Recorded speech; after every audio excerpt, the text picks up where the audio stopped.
Bonsoir, merci de nous accueillir chez vous. Il est 19h à Pamataï. Le temps d'information sur la première. Voici les titres de la présente soirée pour ce journal. Le suspense n'était pas très grand. Les résultats officiels du baccalauréat s'évitent les pleurs de jadis. Néanmoins, les jeunes avaient un pincement au cœur à lire leur nom sur le tableau du succès. La seule petite angoisse, la nature de la mention. Nous étions au lycée Gauguin ce matin. Un nouveau toit pour les altérités humaines. Le centre Tebaïté est officiellement ouvert. Le fabuleux engagement du père Christophe et de ses bénévoles au service des citoyens des rues. Un lieu pour se reconstruire et se former. Le coût de 150 millions de francs. L'histoire d'un impossible devenu une grande et belle réalité. Justement, le père Christophe est notre invité. Il nous racontera cette fraternité et l'intensité de son vicariat des rues. Et surtout, en quoi ce nouveau centre sera un outil formidable pour nourrir la dignité de tout un chacun. À tout à l'heure, mon père. Le Haïva, c'est parti. Jusqu'au 15 juillet, harmonie et excellence de la culture polynésienne. Un pour tous, tous pour un. Hier soir, pour l'ouverture, tous les chefs de troupe étaient sur la scène. La signature vivante et colorée d'une identité qui ne manque ni de profondeur, ni de légende. Nos caméras n'ont rien loupé hier soir. Un génie des surfaces de réparation et un coup de pied qui fait boum. Ola Morgan fait parler la poudre aux États-Unis. 45 buts dans son championnat scolaire, un record historique salué jusqu'au Sénat de Washington. Le jeune joueur est de retour au Fénois pour les vacances. Il nous parle de son rêve américain, comme on dit, goal. Fini les effusions d'avant, disons qu'à la lecture des résultats du bac désormais, il y a juste le caractère officiel de la réussite et éventuellement la lecture de la mention. Pour cause, les notes de spécialité sont connues depuis longtemps. Néanmoins, les jeunes lycéens étaient tout de même présents ce matin. Le diplôme, c'est le passeport pour les études supérieures. Nicolas Suire et Jérôme Lee étaient au lycée Gauguin. Pas facile de se frayer un chemin à travers la foule. Devant le tableau des résultats, il faut savoir patienter. Une fois fixé, il y a ceux qui sont heureux. Moi j'ai eu la mention bien et lui il a les félicitations du jury. En France, faire les études. Moi je vais faire un CPES. C'est un cursus assez général. Et moi je vais partir peut-être au stade français, au stade de rugby, faire un cursus en joueur professionnel. Et puis il y a ceux qui espéraient mieux. Je suis déçue de moi, mais contente à la fois parce que j'ai le bac avec mention. Avec la réforme du baccalauréat, les candidats savent quasiment déjà s'ils ont réussi l'examen ou non. Depuis avril, les résultats de leurs 2 spécialités, chacune coefficient 16, sont connus. On est juste là pour les mentions. Et vous visez quelle mention? Toujours la meilleure, hein. Très bien. Aussi, prendre connaissance de ces résultats-là ne produit pas de grands cris ni de pleurs. Dans l'attente, des lycéens, mais aussi quelques parents. J'ai pris une journée spéciale pour justement voir les résultats de ma fille. C'est plus pour partager son bonheur et c'est elle qui voulait que nous en soyons là. Des parents toujours fiers de leur enfant, quel que soit le résultat. J'espérais la mention très bien. Mais ça va, c'est pas grave. Au moins, le bien, je suis quand même assez fière. Déjà, pour arriver à ce niveau, je félicite ma fille. Et les professeurs aussi sont très fiers. C'est bien. Les profs sont venus me rassurer et ils m'ont dit qu'ils sont très fiers de moi. Je suis tout autant fière de moi. Ça va se passer comment ce soir? C'est la fête! On va fêter ça comme il se doit. Quant à ceux qui sont en repêchage, ils se sont organisés rapidement pour les euros de mardi et mercredi prochain. Un feuilleton parti pour durer peut-être, c'est une question. Toujours pas de résultat officiel pour les élections à la CCSM. La cause, pas de quorum atteint aujourd'hui pour la tenue de la commission électorale. Par communiqué, il est indiqué que ces travaux seront suspendus durant une semaine. Une affaire donc à suivre, évidemment, sur l'ensemble des supports de la première. Un long cheminement fait d'engagement et de travail. Le centre Tebaïté est officiellement ouvert parce que le père Christophe et ses bénévoles ont cru à l'impossible. Ils ont levé des fonds grâce à la générosité sociale des citoyens du Fénois et des institutions. Il fallait 250 millions de francs. L'horizon et le travail social vont avoir une autre dimension pour les habitants des rues. Le ruban a été coupé ce matin. Reportage signé David Chang avec les images de Patrick Hinsing. Un peu plus d'1 an, jour pour jour, après la pose de sa première pierre, le centre d'accueil Tebaïté est debout et prêt à accueillir ses résidents. Le linge dedans, après, fini, on met là. Dans la rue, le linge, on va pas laver pendant 2 mois. Ah là, non, tous les jours, on va laver aujourd'hui. Mais au-delà de tout ce qui est matériel, le véritable luxe, c'est qu'ils aient enfin un endroit à eux et leur intimité. À la cathédrale, c'est que le truc, il y a, surtout le matin, à l'école à côté, il y a les enfants qui passent, ça fait, des fois il y a les policiers qui viennent nous gronder ici, tandis que là, ça va, on est tranquille, on peut savoir nous gronder. La première distribution de repas dans ce bâtiment aura lieu demain matin. La bâtisse a été conçue pour inspirer l'accueil et permettre à ses visiteurs de se sentir comme chez eux. On a essayé de matérialiser la rue de Papeete qui vient jusqu'au bâtiment et qui rentre jusque dans le bâtiment, dans ce préau qui est derrière toi. Et puis on l'a exprimé aussi par la notion d'accueil au travers d'une arche qui est le symbole de la protection, de l'accueil.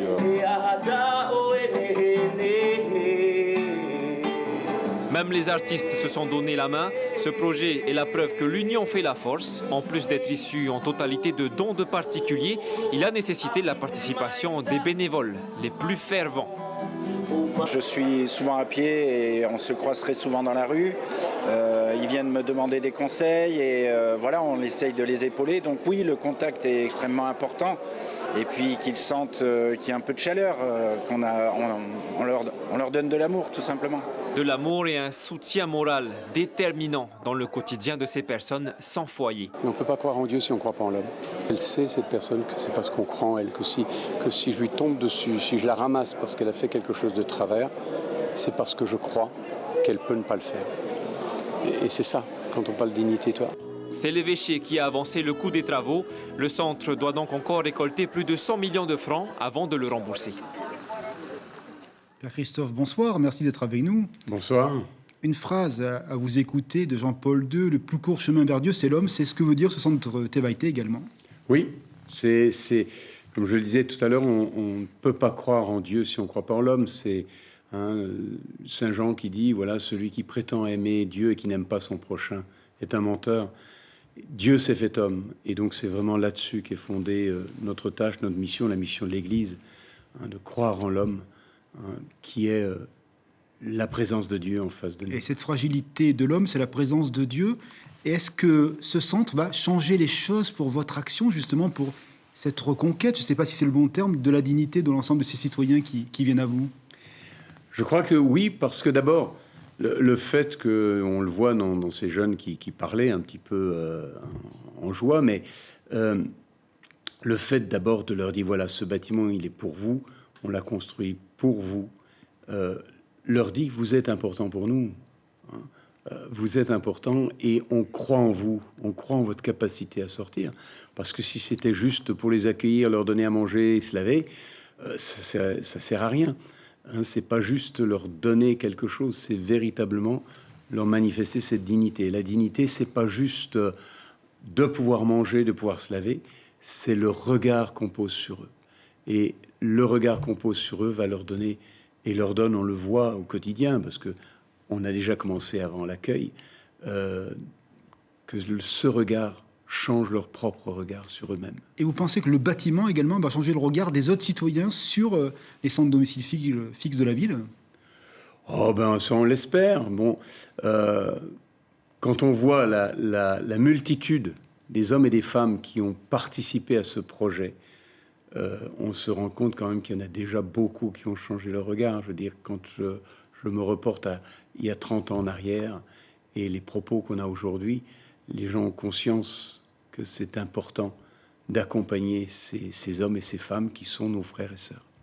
Le pape François disait à un de vos collègues, à Sao Paulo, notre dimension évidemment, 100 000 personnes à la rue, il disait à celui-ci, les gens ont peur des sans domicile fixe alors que c'est eux qui vivent dans la peur. Et vous sentez également la peur de ce citoyen? Bien sûr. D'abord, on a facile à dire, oui, on va leur donner à manger, c'est des feignants, etc. Mais j'ai envie de dire, commencez par prendre un carton et venez dormir dans la rue une seule nuit où vous ne dormez pas. Parce que les personnes à la rue sont davantage victimes de la violence qu'auteurs de violence. Ils sont victimes de violence, parfois entre eux, mais aussi par les gens qui viennent la nuit, etc. On est dans la rue, quand on dort dans la rue, on ne dort pas dans la rue. à moins d'avoir un chien qui nous garde bien, mais on ne dort pas, on est toujours sur le qui-vive. Ils ont davantage peur de nous, et depuis le commencement de la Coité Vaiete, il y a 30 ans, on a toujours veillé à accueillir des gens de la société civile, etc., qui viennent partager un moment, pas forcément des bénévoles sur le long terme, mais de temps en temps. Pourquoi ? Justement pour qu'il y ait un apprivoisement et que chacun puisse s'apprivoiser. Et combien on a de personnes qui sont venues un jour ou deux voir et qui nous disent « Ah, tu sais, maintenant quand je rencontre un tel, il me dit bonjour. Du coup, je lui réponds. » Et c'est ça, et je crois que c'est cela, faire société. Pour conclure, Père Christophe, il manque encore de l'argent. Les dons continuent à être perçus par votre association, votre structure? Bien sûr, il manque. Bon, d'abord, il faut qu'on rembourse l'archevêché qui nous a avancé 100 millions, parce que ces 100 millions, on en a besoin pour d'autres projets, notamment le foyer Manini Aura Maïna. Et puis, on aura aussi besoin, effectivement, de fonds pour le fonctionnement de ce centre. Mais ça, bon, ça vient, les gens ont conscience et c'est pas un souci. Je crois que surtout, c'est que ensemble, eh bien, on continue à croire en l'homme, quel que soit. Donc aujourd'hui, joie et espérance, comme aurait dit le pape Paul VI. Alors. Voilà, c'est cela. Merci beaucoup d'avoir été présent sur le studio. Et on va suivre l'activité du centre Tevaïté, évidemment, ici sur la première. Merci encore. Merci de nous avoir reçus. Et très bon week-end à vous. Une réponse pénale qui fait sens. Ce matin, une convention a été signée entre le parquet et la PAGE, association polyvalente d'action socio-judiciaire. L'association percevra des fonds, le produit de certaines amendes payées par les justiciables, une alternative aux poursuites pour les primo-délinquants ou bien pour des personnes avec des antécédents pas trop graves. L'idée se veut réparatrice et citoyenne. Ces contributions seront données aux victimes d'infractions pénales. On écoute Cécile Moreau, elle est la directrice de la PAGE. L'idée de la contribution citoyenne, c'est que des gens qui commettent des infractions puissent contribuer à réparer les victimes ou à mettre en place des dispositifs en faveur des victimes. Et donc, ça va dans le sens de la responsabilisation et de la lutte contre la récidive. L'idée, c'est de sensibiliser les gens aux conséquences de leurs actes, sur eux-mêmes, sur leur vie, mais aussi sur la vie des gens que l'infraction impacte. Partie festivité dans ce journal Bairao, ça bouge, une nouvelle place pour les moments récréatifs. Et en ce moment, la fête, là aussi, l'Oïva promet d'être animé et plein d'une passion commune, la danse, le partage et la rencontre entre les générations. 12 baraques avec un large éventail d'activités. Bref, un programme idéal pour les vacances scolaires. Le Tawana Joatan répond à la Naïté Touani, notre consoeur. C'est aussi une manière de pouvoir mettre en place une manne économique, puisque ça va aussi servir pour les familles qui ont bien pu accepter à pouvoir être forains de cet événement qui se trouve ici à Bairao.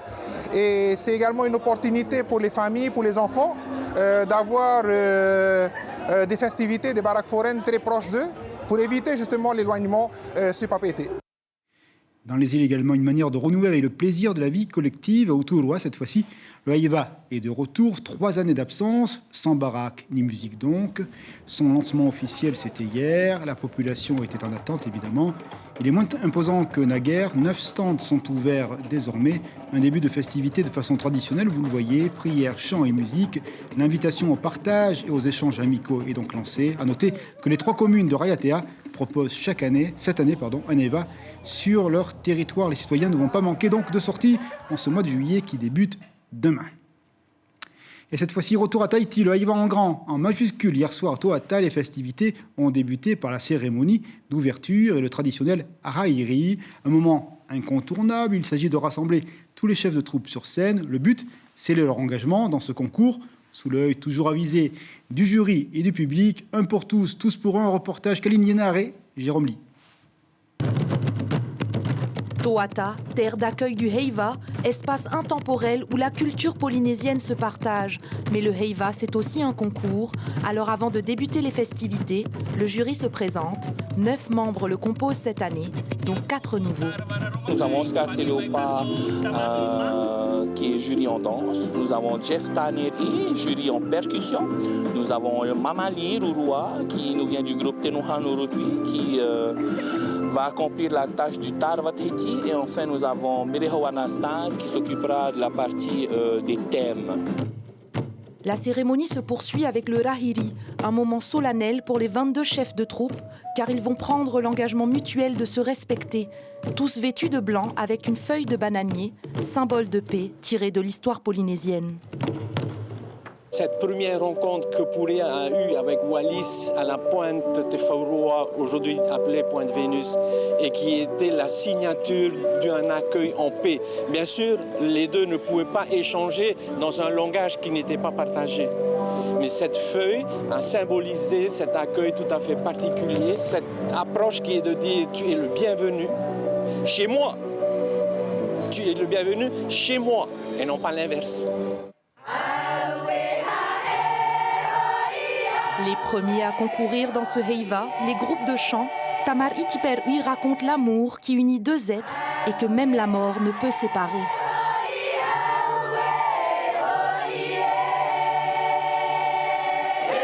Les Tamar Ino Teahupo, eux, se sont inspirés de la nature qui les entoure, comme les rivières de la presqu'île. Le chant on a préparé sur le thème de Vaipoiri, de Fénois et Géré. On a besoin de jeunes aujourd'hui pour aboutir nos chants, nos spectacles, c'est dans le Hourouatomo, le Pays Tomo. Parce que sans eux, on n'est rien. Alors moi, j'adresse à nos jeunes d'aujourd'hui, écoutez, si vous voulez savoir notre culture, n'hésitez pas, allez-y, hein, on n'attend que vous. Au Tahitié, la troupe menée de main de maître par Marguerite Lai clôture cette première soirée de concours. Le Heiva Tahiti, c'est jusqu'au 15 juillet. 12 groupes de chant et 10 troupes de danse qui, cette année, font vibrer les planches de Toata. De belles images et du rythme. On voyage, l'art du dribble, le sens du but, le tout loin de la maison. C'est dire la performance. À Salt Lake City, aux États-Unis, un jeune de Tahiti a fait sauter tous les compteurs, 45 buts dans le championnat scolaire, en record à tel point que le sénateur du CRU lui a envoyé des félicitations officielles. De retour pour les vacances au pays et à la Estefana, Kaline Liénard et Jacques Damour ont rencontré ce jeune prodige qui promet et qui en veut beaucoup. Le talent combiné à la précision pour un coup franc tiré à plus de 30 mètres. Le 45e but de la saison pour Hauroa, le Graal pour son lycée qui remporte la finale du championnat scolaire 8 ans après sa dernière victoire. C'est le retour de l'enfant prodige au Fénois. Hauroa retrouve son petit cousin de 18 mois. Ouais, il a beaucoup grandi, ça me fait plaisir, beaucoup de bonheur de retrouver la famille.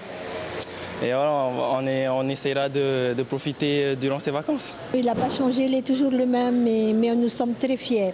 Toute la famille est très fière de lui. On a tous fait des sacrifices, toute la famille a fait des sacrifices. Et voilà, maintenant ça a payé et voilà. On est tous heureux. Heureux de ce titre de meilleur joueur de l'année de l'Utah, 45 buts marqués en une saison. Hauroa pulvérise le précédent record de 40 buts établi en 1990. Son arrière-grand-père, Maxime Aubry, ancien footballeur de Feipi, les a quittés en 2021. La même année où Hauroa prend l'avion pour les États-Unis, c'est à lui que pense Bambino en cette soirée de retrouvailles. Très ému. Vous n'avez pas les mots.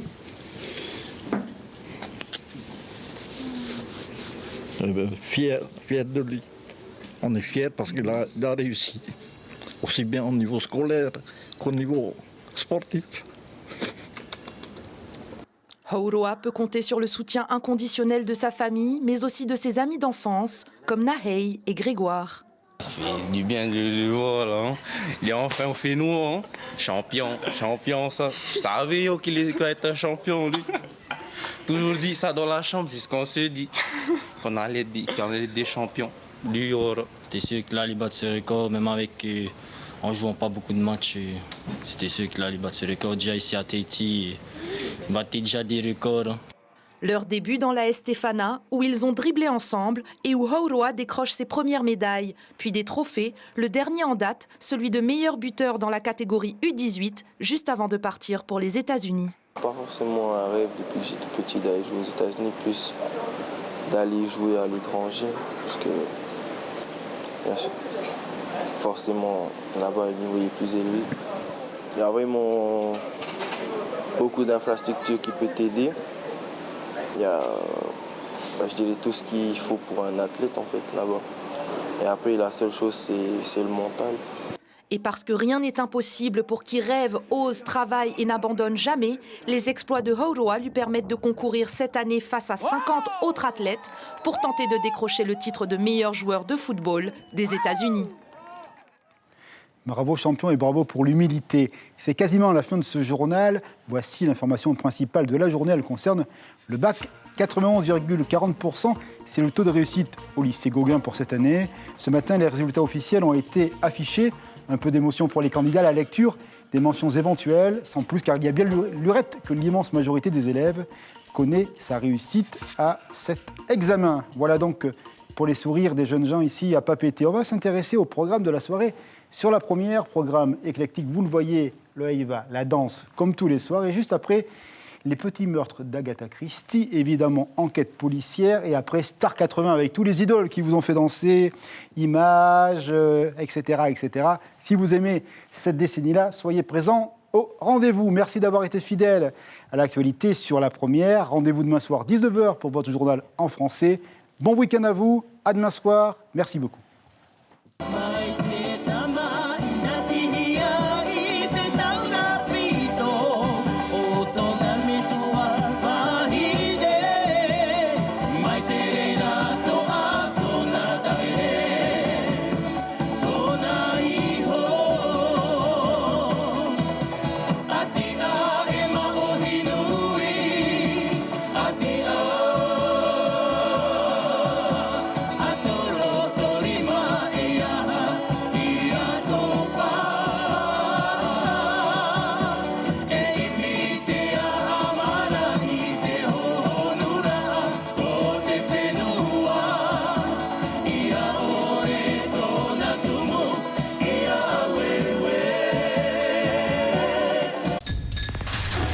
L'information en continu sur Polynésie la première, Internet et réseaux sociaux.